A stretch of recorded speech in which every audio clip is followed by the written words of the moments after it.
Halo, assalamualaikum warahmatullahi wabarakatuh. Alhamdulillah, sahabat-sahabat GSN. Kita silaturahim ke salah satu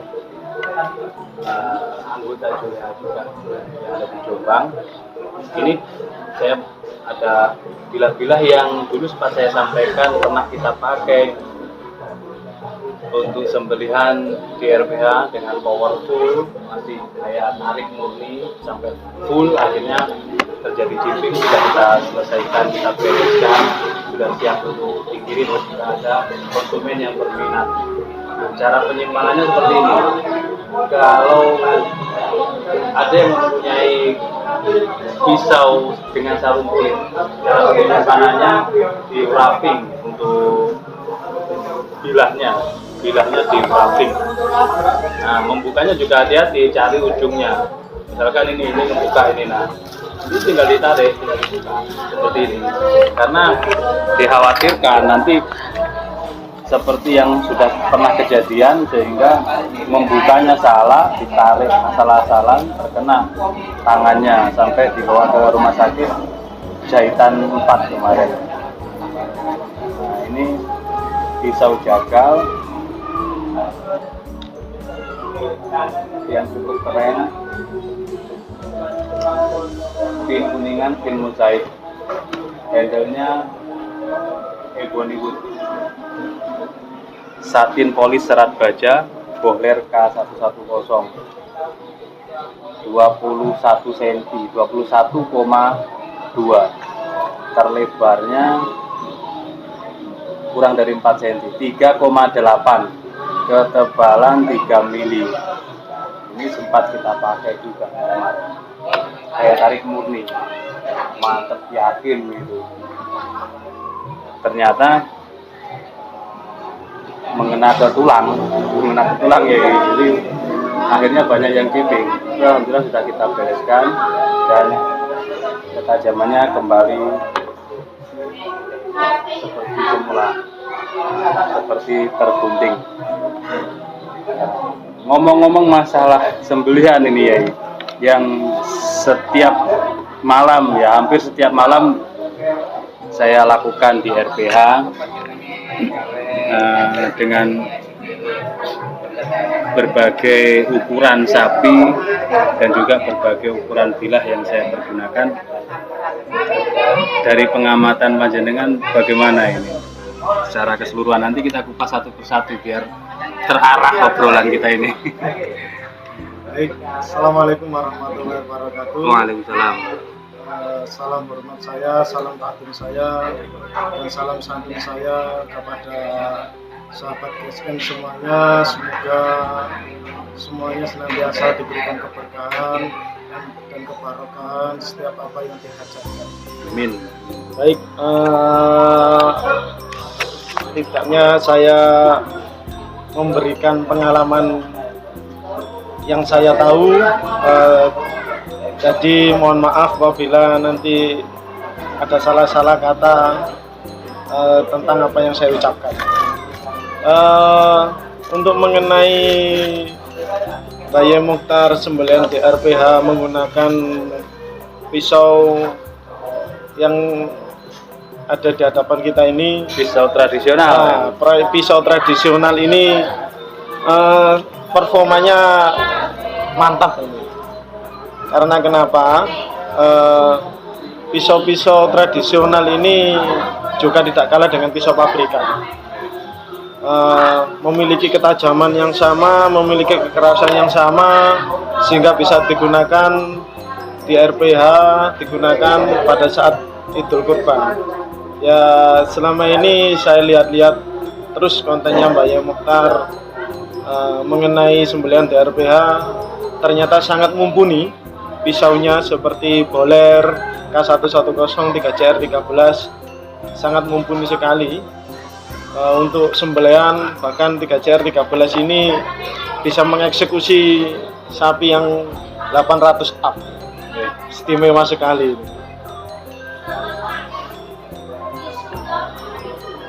Ya, itu mungkin sedikit yang saya tahu, karena saya juga mencintai produk tradisional seperti ini dan nggak kalah dengan pisau-pisau pabrikan untuk masalah ketajamannya. Mengenai posisi letak sembelihan ini ya, saya sebenarnya pemain Idul Kurban ya, pemain Idul Kurban yang untuk akhir-akhir ini saya harus datang setiap malam ke RPH dengan niatan lillahi ta'ala. Saya tidak dibayar, saya juga membuat konten di situ tidak dapat monetisasi, artinya tidak dapat bayaran dari YouTube, tidak dapat bayaran dari pihak RPH sama sekali, dan saya memang ikhlas lillahi ta'ala. Niat saya semata-mata meng-sharekan video-video yang ada di RPH, baik itu handling, ikat kaki, ikat kepala, seset, ya, cara menguliti sapi dan lain sebagainya, itu saya sharekan ke pabrik agar supaya teman-teman yang pemain Idul Kurban ini mengetahui dan bisa meniru, mencontoh apa yang baik-baik di situ. Nah, untuk mengenai sesembelihan, letak-letaknya itu menurut panjenengan bagaimana? Posisi-posisinya ini. Gini, saya jelaskan dulu biar kita nggak salah paham. Sembelihan di RPH dan di Idul Kurban itu bedanya sangat jauh sekali. Karena kenapa? Sembelihan di RPH setahu saya itu intinya gini, sembelihan yang punya orang dan gimana cara sembelihan itu yang menguntungkan. Kalau sedangkan sembelihan di Idul Kurban itu kan sembelihan individual, sehingga kalau dikatakan sama nggak bisa, itu pasti beda jauh. Karena sembelihan di RPH itu satu, dia menyembelih itu harus dengan cara yang cepat, dan di RPH itu semuanya menjadi intinya keuntungan, ya, nilai ekonomisnya. Jadi mulai ngapunten, jadi mulai kulit, dede itu ada yang sudah menampungnya. Oleh sebab itu kita nggak bisa menyamakan antara sembelihan di RPH atau di Idul Kurban. Kalau di Idul Kurban mungkin sembelihannya jaraknya 5-7 jari. Kalau di RPH kita nggak bisa menyamakan, karena di RPH itu memiliki nilai ekonomisnya di kulit lehernya itu sendiri. Ya, itu yang mungkin yang bisa saya ceritakan kepada sahabat-sahabat KSN, biar kita nggak terjadi salah paham atau tumpang tindih, karena kita ini sama-sama belajar, biar kita paham, nambah-nambah ilmu.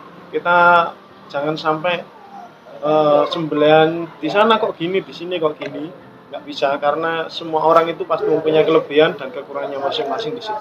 Kita ambil sisi baiknya saja, kita ambil sisi ilmunya yang baik-baik buat kita, yang jelek-jelek buat kita saring, sehingga jangan sampai kita melakukan apa yang tidak baik menurut diri kita sendiri.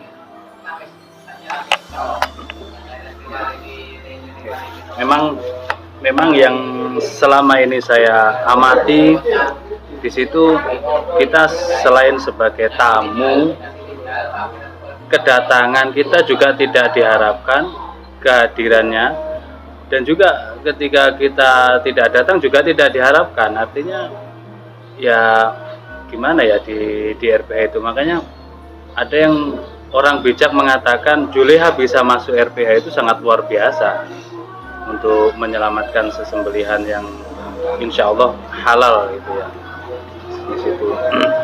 Jadi terkadang saya sendiri jujur miris ketika melihat perlakuan para orang-orang kandang, arbel, arek belean itu memperlakukan hewan yang akan disembelih itu tidak hewani, tidak keserawan. Kalau di Juleha itu kesejahteraan hewan tidak diperhitungkan.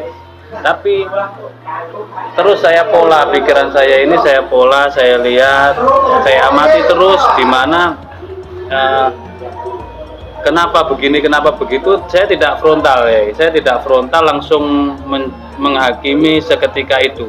Saya amati. Jadi misalkan tali itu kalau kurang kencang itu membahayakan bagi eksekutor dan juga bagi kepala jagal yang menarik gelambir, maka dikencangkan. Nah, saat mulai kencang itu kalau ditekan dengan tangan tidak bisa, itu harus dengan kaki. Nah, di situ juga kalau kita berkacamata Idul Kurban pasti kenapa kok diinjak, kenapa gitu. Pasti seperti itu timbul pertanyaannya. Padahal di RPH ini murni sembelihan untuk industri, sembelihan untuk ekonomi, berbeda dengan sembelihan Idul Kurban yang pure ibadah. Di situ semuanya bernilai ibadah. Kalau di RPH semua bernilai ekonomi gitu, maka lebih mengutamakan manusia daripada hewan. Di situ kadang ya yang saya ya kalau ditanya perasaan ya pasti miris, saya miris. Ngomong-ngomong panjenengan sampun sudah pernah nggak main ke RPH gitu? Kalau main ke RPH mungkin saya cuma main namun Komentarnya sekarang kalau saya tanya, sudah saya tanya sudah pernah main ke RPH, pernah. Sekarang komentarnya nih sekarang. Ya gini, di RPH itu sangatlah keras. Kenapa saya bisa bilang keras? Di RPH itu gini, intinya gimana kerja cepat, gimana mendapatkan uang yang cepat, dan gimana cara menyeset dengan yang cepat. Karena kenapa? Itu dikejar dengan waktu, Pak. Jadi kita itu intinya di RPH itu sangatlah keras. Makanya panjenengan tadi bilang hewan waktu ditali kencang nggak diinjak kepalanya terjadi kemarin. Bukannya saya membela, tapi memang itu apa yang terjadi di RPH memang seperti itu. Karena apa ya, di RPH itu keselamatan tim itu nomor 1. Jadi memang benar-benar diutamakan keselamatan tim. Jadi ya mohon maaf, karena kenapa saya nggak membela panjenengan atau menyalahkan di RPH, enggak.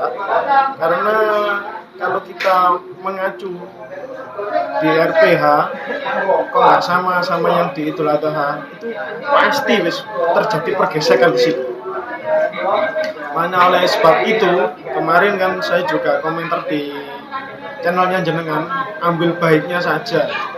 Karena kenapa? Kalau kita mengejat seseorang kok gini, kita nggak akan berwawasan tinggi dan menambah ilmu kita. Kalau di RPH memang seperti itu, memang keras dia RPH itu. Kita nggak bisa, kok nggak sama ya kayak Idul Adha. Karena di Idul Adha itu pure ibadah, sehingga sangatlah berhati-hati karena jangan sampai orang yang berkurban itu kecewa karena sembelihan kita yang kurang memuaskan di situ. Kalau menurut saya. Ya makanya saya sering sekali saya sampaikan untuk skill kita pemain Idul Kurban itu kalah jauh dengan orang-orang RPH. Meskipun dia masih anak-anak usia remaja, masalah skill. Baik itu cara menuntun sapi, handling, kita kadang masih ketakutan. Kadang yang berani, sangat berani sembrono sehingga ketendang. Dan ada yang menun sewu sudah makomnya kiai ternyata sembelihannya gak betul. Akhirnya banyak faktor, entah itu bilahnya kurang tajam atau posisi rebahnya kurang kencang dan lain sebagainya, itu banyak faktor. Nah, di situ makanya saya mengatakan ambil baiknya, buang sisi buruknya ketika saya memposting video-video yang ada di RPH. Karena ini kalau nggak diekspos, kalau nggak saya videokan, teman-teman lain yang notabene pemain Idul Kurban nggak akan ngerti, nggak akan tahu cara mengikat. Saya ulang-ulang video itu. Artinya saya posting lagi dengan hewan sapi yang lain nanti malam, besok malam, atau kemarin-kemarin itu pasti videonya berbeda-beda walaupun tetap konsepnya sama, cara mengikat kaki sapi sebelum disembelih. Nah, di situ supaya yang lihat itu ingat dan hafal cara mengikat sapi. Ini nuwun sewu, ilmu menali tali drangus kepala moncong itu pun kadang masih salah orang. Nah, di sini harapan saya video-video dari GSN itu bisa bermanfaat bagi semuanya. Saya sudah halalkan, mau diunduh video untuk sembelihannya saja atau diunduh semuanya, itu saya sudah halalkan, silahkan. Karena memang niat kita lillahi ta'ala untuk share video ini supaya bermanfaat bagi semuanya. Tapi dengan catatan, kita menjadi orang yang bijak dengan cara ambil baiknya, buang sisi buruknya. Berbeda tadi itu, kita nggak bisa semena-mena, kata Yaya Anis, nggak bisa semena-mena saat Idul Kurban, karena ini pure ibadah. Nah, kita sebagai jagal Idul Kurban, kita ini cuma dimintai tolong menyembelih, jadi jangan kita sok-sokan juga, jangan semena-mena dengan gayanya gini-gini, sudah biasa aja menyembelih ya, menyembelih gitu. Memang setiap orang punya karakter sendiri-sendiri, tapi jangan hulu, jangan berlebih-lebihan dengan gayanya gitu. Cukuplah biasa saja seperti itu. Mungkin kita sudahi ya untuk pembicaraan ini. Kalau terlalu panjang kadang orang malah nggak masuk. Kalau durasinya terlalu panjang di-skip malah nggak masuk. Jadi mungkin untuk pertemuan kali ini kita sudahi sampai di sini. Mudah-mudahan tayangan ini dapat bermanfaat dan menambah wawasan bagi semuanya tentang sembelihan di RPH dan sembelihan di Idul Kurban. Kembali saya ingatkan, ambil sisi baiknya, ambil baik-baiknya, dan buang buruk-buruknya. Mudah-mudahan kita semuanya menjadi orang yang bijak. Amin Allahumma amin. Akhiran walafumikum. Assalamualaikum warahmatullahi wabarakatuh. Waalaikumsalam warahmatullahi wabarakatuh.